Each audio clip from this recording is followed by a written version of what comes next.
سوال جو کیا گیا ہے کہ عرفے کا روزہ کس دن رکھا جائے، اس سلسلے میں اہل علم کے پاس دو قول ہیں، اور دو قول ہونے کی وجہ اصل میں یہ ہے کہ اختلاف مطلع کا اعتبار اہل علم کے پاس ایک معتبر قول ہے، اور محدثین کرام میں سے کئی کسی قول کے قائل رہے ہیں۔ تو جب اس قول کا اعتبار کیا جاتا ہے تو عام طور پر یوم عرفہ اختلاف مطلع کی وجہ سے یا تو 8 ذی الحجہ ہو سکتا ہے یا 10 ذی الحجہ بھی ہو سکتا ہے، یعنی سعودی عرب سے پہلے بھی کہیں چاند دیکھ لیا جائے، اور یہ ممکن ہے۔ پچھلے اگر آپ 2-3 سال کی مثالیں دیکھیں تو بعض افریقی ممالک وغیرہ میں سعودی عرب سے ایک دن پہلے چاند دیکھ لیا گیا، تو اس بنیاد پر اس مسئلے میں اختلاف ہے۔ بعض اہل علم نے یہ لکھا کہ چونکہ حدیث میں صوم عرفہ کہا گیا ہے تو جس دن عرفہ یعنی حاجی میدان عرفات میں اکٹھا ہوں اس دن روزہ رکھنا چاہیے۔ یہ اہل علم کی ایک جماعت کا قول ہے، اور اگر کسی کو اس تحقیق پر اطمینان ہو کر وہ روزہ رکھ لیتا ہے تو حرج نہیں ہے انشاءاللہ۔ لیکن وہیں دیگر اہل علم نے یہ کہا ہے کہ یوم عرفہ اصل میں اليوم التاسع 9 ذی الحجہ کا دوسرا نام، اسے یوم عرفہ حاجیوں کے اجتماع کی مناسبت سے نہیں کہا گیا ہے،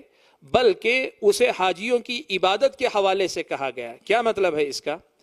کہا اصل میں اعمال حج کے اعتبار سے ان ایام کو نام دیا گیا، جیسے 8 ذی الحجہ کو یوم الترویہ کہا گیا، 9 ذی الحجہ کو یوم عرفہ کہا گیا، 10 ذی الحجہ کو یوم النحر کہا گیا، 11 ذی الحجہ کو یوم القر کہا گیا، 12 ذی الحجہ کو یوم النفر الاول کہا گیا، اور یوم النفر الثانی 13 ذی الحجہ کو۔ تو ایام حج کے اعمال کے حساب سے تاریخوں کو جو ہے نام دیا گیا، تو اصل یوم عرفہ نہیں ہے، اصل 9 ذی الحجہ ہے، 9 ذی الحجہ اصل ہے، اس وجہ سے 9 ذی الحجہ کو ہی روزہ رکھنا چاہیے۔ یہ اہل علم کی ایک دوسری جماعت کا قول ہے، اور واللہ عالم زیادہ صحیح تر بات یہی لگتی ہے، راجح یہ قرار یہ معلوم ہوتا ہے واللہ عالم کہ 9 ذی الحجہ والی بات دلائل کی روشنی میں زیادہ قریب ہے۔ اس کی مزید تفصیل ہے لیکن اس مختصر ملاقات میں ساری تفصیل نہیں رکھی جا سکتی۔ مختصراً اہل علم نے یہ لکھا ہے کہ جب اختلاف مطلع ہی کا اعتبار خود سعودی عرب بھی کرتا ہے، وہ اپنے علاقے کا اعتبار کر کے اپنے ہی مطلع کے حساب سے فیصلہ کرتا ہے، تو پھر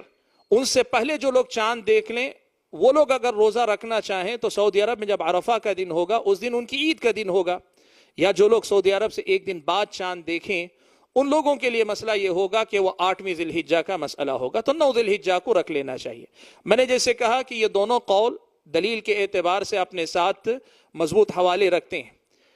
راجح قول واللہ اعلم 9 ذی الحجہ کا قرار پاتا ہے، لیکن اگر کسی کو اہل علم کے اس قول پر اعتماد ہو کہ 9 ذی الحجہ یوم عرفہ کا دن جس دن حاجی اکٹھا ہو اسی دن رکھ لینا چاہیے، کوئی رکھ لیتا ہے تو کوئی حرج کی بات نہیں ہے۔ اس میں ایک بات یاد رکھنے کی یہ بھی ہے کہ اسے حاجیوں کے عرفہ سے جوڑنے کی جو وجہ عام طور پر لوگ سمجھتے ہیں وہ وجہ اس کے اندر نہیں پائی جاتی۔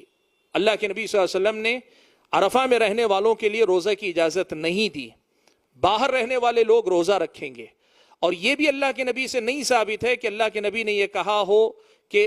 چونکہ حاجی عرفہ میں رہتے ہیں ان کا ثواب آپ کو چاہیے تو آپ کو جو ہے عام دنوں میں روزہ رکھنا چاہیے۔ دونوں کو آپس میں اللہ کے نبی صلی اللہ علیہ وسلم نے جوڑا نہیں ہے، اس لیے اس مسئلے کو الگ رکھنا ہی زیادہ صحیح تر بات نظر آتی ہے۔ البتہ یہاں ایک مسئلے کی وضاحت ضروری ہے، کوئی آدمی پورے 10 ذی الحجہ کی فضیلت اور اس میں اعمال کی جو فضیلت ابھی ہم نے بیان کی تھوڑی دیر پہلے، اس کی روشنی میں روزہ رکھتا ہوا آ رہا ہے، تو 7 کو بھی روزہ ہے، اس سے پہلے بھی روزہ ہے، 8 کو بھی روزہ ہے، 9 کو بھی روزہ ہے، بالکل روزہ رکھ سکتا ہے، کوئی حرج نہیں۔ لیکن احتیاط کے نام پہ عرفے کے روزے کے لیے احتیاط کے نام پہ 8 اور 9 دونوں کو رکھ لینے کی بات کرے تو یہ درست نہیں، اس لیے کہ عرفے کے دن کا روزہ ایک ہی روزہ ہے۔ تو آدمی کو دلیل کی روشنی میں جس قول پہ زیادہ اطمینان ہو اس پر آدمی عمل کرے، اور دلیل کی روشنی میں واللہ عالم جو اطمینان محسوس ہوتا ہے وہ 9 ذی الحجہ والی بات ہے۔ لیکن اگر کسی کو 8 ذی الحجہ جو یوم عرفہ وہاں کے حاجیوں کے اجتماع کے اعتبار سے ہو سکتا ہے وہ اگر رکھنا چاہے تو اس کو جو ہے اپنے اطمینان کی وجہ سے، دلیل پر اطمینان کی وجہ سے گنجائش نکلتی ہے، واللہ عالم۔